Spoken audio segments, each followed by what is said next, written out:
Halo semuanya, perkenalkan nama saya Fabiola Devina Widianingrum dari kelompok A9 dengan NIM G00215. Di sini saya akan menjelaskan tentang yang pertama itu adalah nervous system atau sistem saraf. Pertama-tama kita dapat melihat ke struktur of neuron dulu.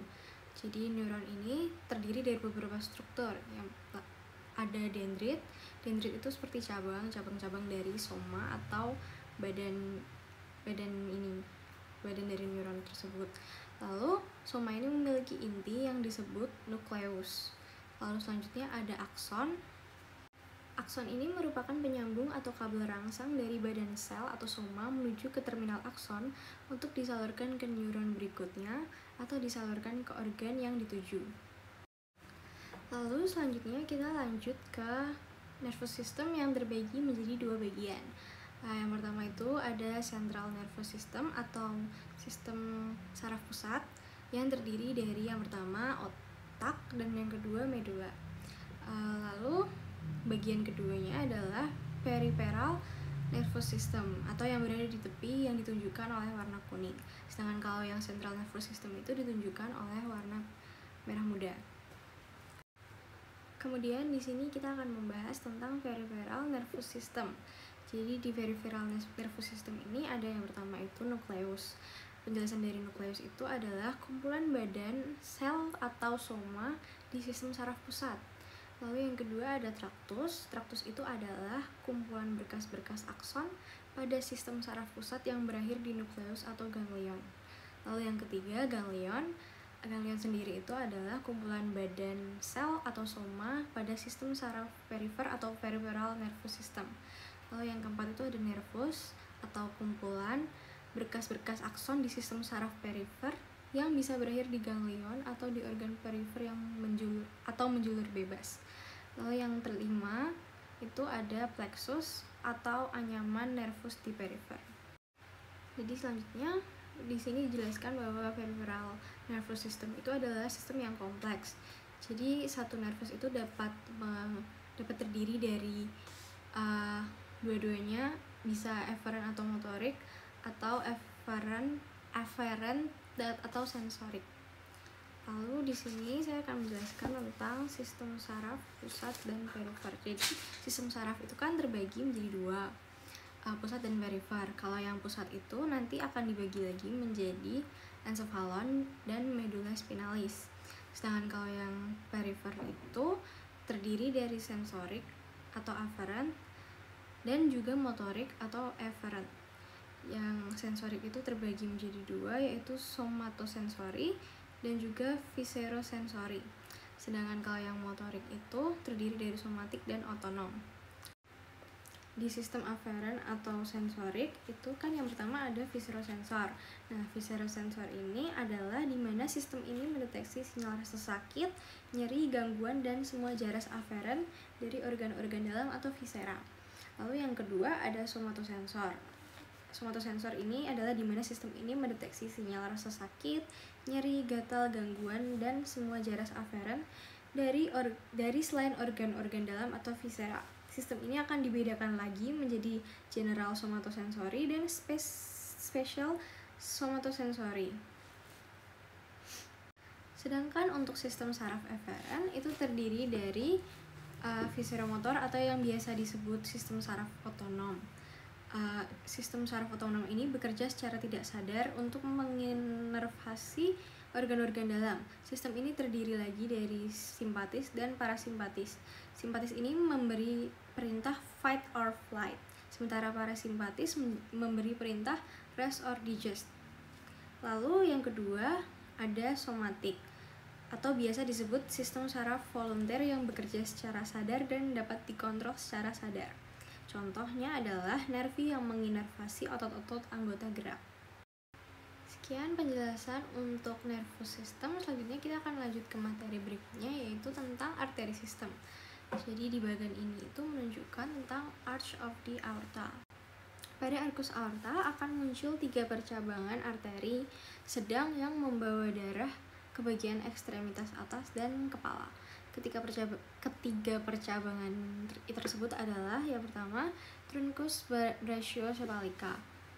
Truncus brachiocephalic akan bercabang menjadi arteri subclavia dextra dan arteri carotis communis dextra. Arteri subclavia dextra akan bercabang menjadi arteri yang memvaskularisasi ekstremitas atas bagian dextra. Sedangkan arteri carotis communis dextra akan bercabang menjadi arteri carotis interna dan juga eksterna. Arteri carotis eksterna itu nanti tugasnya itu akan memvaskularisasi bagian wajah dan leher. Sedangkan arteri carotis interna akan memvaskularisasi ke arah otak. Lalu yang kedua itu bagian kedua ada arteri carotis communis sinistra. Jadi arteri carotis communis sinistra ini nanti akan bercabang menjadi arteri carotis interna dan eksterna. Arteri carotis eksterna itu akan memvaskularisasi bagian wajah dan leher. Sedangkan arteri carotis interna akan memvaskularisasi ke arah otak.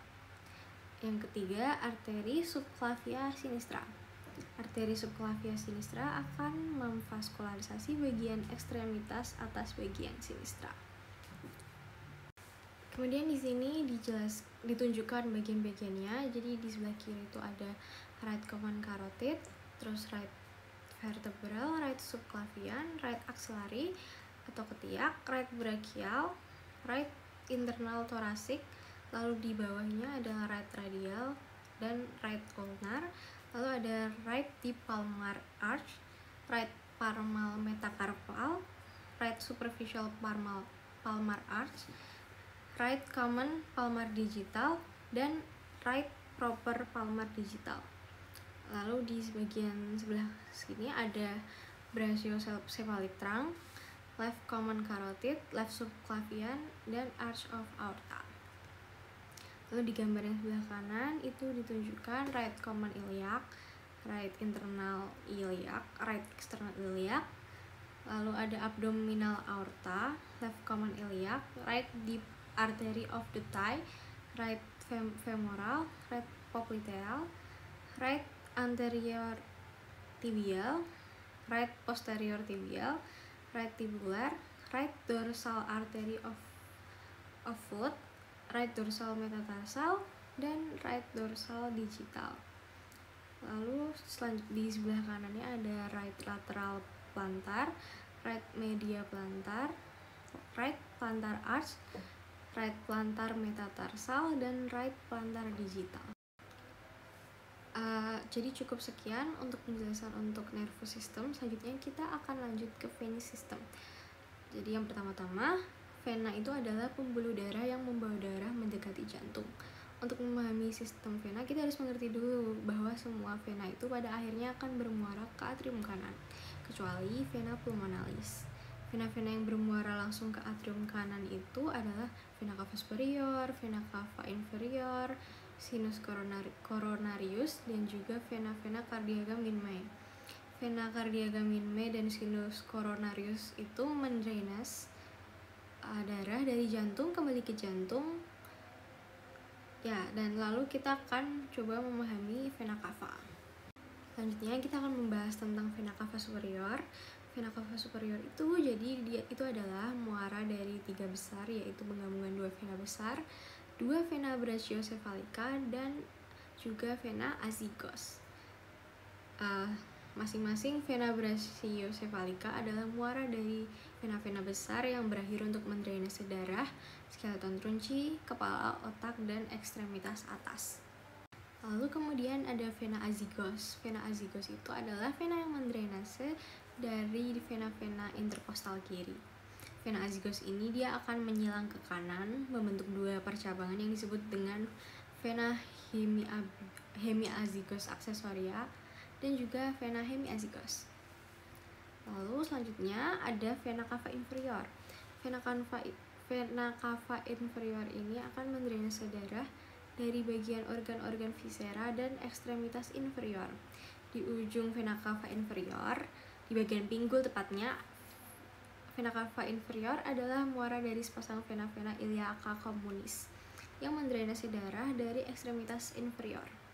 Hal penting yang harus diingat dari vena cava inferior adalah bahwa sebelum masuk ke dalam atrium kiri, vena cava inferior akan menerima semua darah dari organ viscera yang harus masuk ke dalam sistem vena porta hepatis, lalu dialirkan ke vena cava inferior. Jadi itu dia penjelasan saya mengenai nervous system, artery system, dan juga venous system. Mohon maaf bila ada kesalahan kata atau ada yang penjelasan yang kurang tepat. Terima kasih.